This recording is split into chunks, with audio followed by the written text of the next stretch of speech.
Yang kesembilan, beli juadah banyak sangat sehingga bazar telah menjadi bazir Ramadan semata-mata kerana nak makan. Jadi di antara kaedah yang telah saya sebut pada para jemaah, jangan beli barang waktu lapar. Nabi sallallahu alaihi wasallam larang, la yaqdil qadi wa huwa ghadban. Qadi, hakim, tak boleh jatuh hukum dalam keadaan dia sedang marah, dalam keadaan dia sedang lapar, sebab tak stabil. Kita pun kalau pergi beli waktu lapar, subhanallah, habis jarinya sakut belaka. Jumpa ayah golek pula dah. Lepas tu ayah panggil pula. Akhir sekali tak tahu apa nak makan. Ini yang keseterusnya iaitulah puasa tapi tak untuk aurat. Ini pun ramai juga ni. Masa jenis puasa tak untuk aurat. Sehingga ada orang buat kempen hari ni, nak beli makanan di bazar Ramadan, tengok juga penjual. Pergi tengok penjual ke, kurus puasa pula. Tengok pakaian penjual tu. Kalau nampak orang pelik-pelik, tak usah beli situ. Kita boykot dia. Sama juga isu boykot ni, saya juga nak camping kepada para jemaah, iaitulah tentang buah tamar.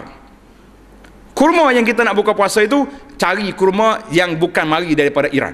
Iran tu negara Syiah. Syarikat-syarikat dia ada ahli sunnah yang sangat dihina dan ditekan, bahkan ramai yang telah dibunuh di sana. Jadi kita cuba tengok made in Iran, jangan beli. Oh, dia taksir lah ketua kedah. Dah ketua kedah tu apa taksir ke dia sendiri? Dia beli barang-barang hak lagu tu. Yang keseterusnya, menguruskan pahala puasa di akhir hari. Sehari kita tak keluar rumah, mana tak tengok benda-benda mungkar, benda maksiat.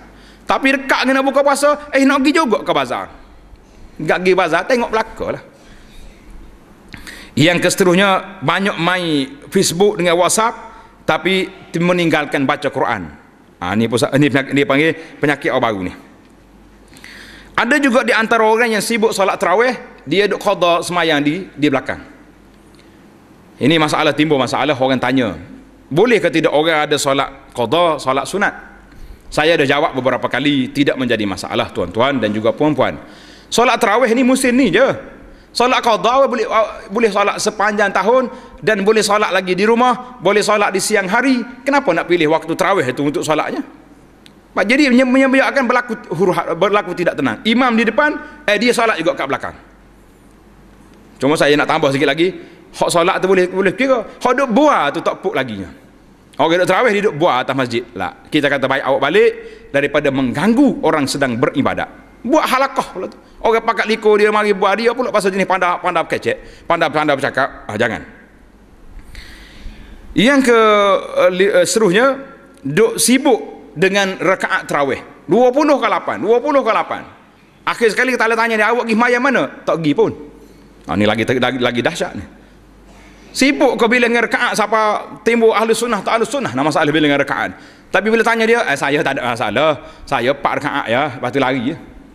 Ataupun tak pergi langsung. Ini manusia ajaib. Yang keseterusnya, kalau selawat di celah tarawih tu, nyampe tepik tu buat apa?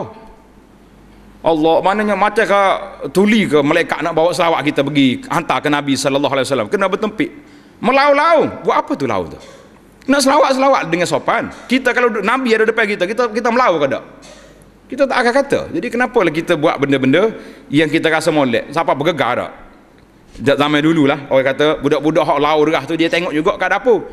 Lepas tarawih tu, more dia cendol ke berapa dia. Kalau makan sedap, lagi derah tarawih. Itu dia punya selawat. Allahu Akbar. Jadi ada juga orang tegur, dia kata di Malaysia ni sudah banyak mahak tahfiz, imam-imam yang sudah fasih, bahkan yang menjadi johan antara bangsa dalam bab Quran musabakah. Tapi bila mari bulan Ramadan, tak ada tu imam.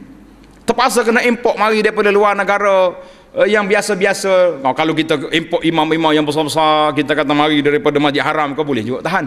Ni imam kampung biasa. Bahkan imam yang ratib yang sudah ada di kampung lebih sedap suara dia daripada imam yang dibawa ke masjid itu. Jadi ini satu benda pelik. Saya tak tahu apakah imam-imam yang ada ini tidak bersedia menerima sumbangan yang sedikit, terpaksa dia lari keluar negara kerana di sana banyak pulangan. Wallahu alam, kita muhasabah dalam tajuk ini, dan saya berharap sangat supaya pihak kerajaan pantau masjid-masjid yang bawa imam mari daripada luar, sedangkan imam yang ratib lebih sedap bacaan dia, imam tu entah ke mana. Jadi kita kata kenapa begini? Jadi ini juga manusia yang pelik. Yang keseterusnya, puasa tapi mengumpat. Subhanallah. Jadi tambah tadi kita dah sebut.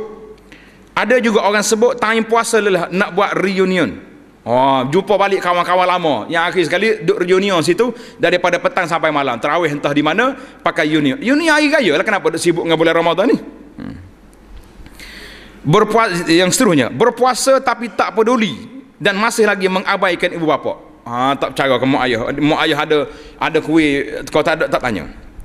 Yang keseterusnya, puasa pesta ibadat Ramadan telah juga menjadi pesta makanan. Ada juga saya tengok makanan-makanan yang mampu yang dibawa di bazar-bazar Ramadan tu, ada setengah tu tak ada di musim lain. Maknanya kita kata menu bazar Ramadan ni keluar daripada museum hanya di bulan Ramadan. Jadi akhir sekali bertukar Ramadan menjadi bulan makan-makan.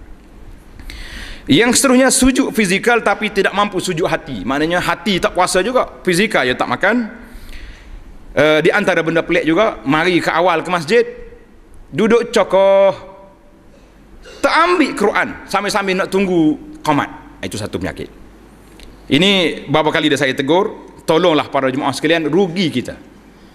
Alhamdulillah di masjid mana-mana pun banyak Quran, ataupun dalam handphone kita sudah ada. Oh payah nak simpan Quran nanti bila sudah qamat. Dalam handphone ada, kenapa tak buka? Buka juga, duduk serik tengok WhatsApp buat berapa. Ini peluang untuk kita Ramadan. Kemudian di antara benda yang ajaib juga berlaku, iaitulah mari awal lepas azan tak ada sunat ba'diyah, lepas solat isya sunat ba'diyah tidak dibuat, dia tunggu pakai masuk tarawih selalu. Kita katakan pada jemaah, itu satu kesilapan yang besar, iaitulah kita solat ba'diyah itu hak isya. Solat tarawih bermula selepas daripada itu. Jadi janganlah kita buat benda-benda yang ajaib. Banyak lagi benda-benda yang ajaib yang berlaku di bulan Ramadan yang saya tak sempat disebut dan sebut di sini. InsyaAllah kita akan sebut dalam mungkin dalam khutbah-khutbah yang lain, insyaAllah ta'ala.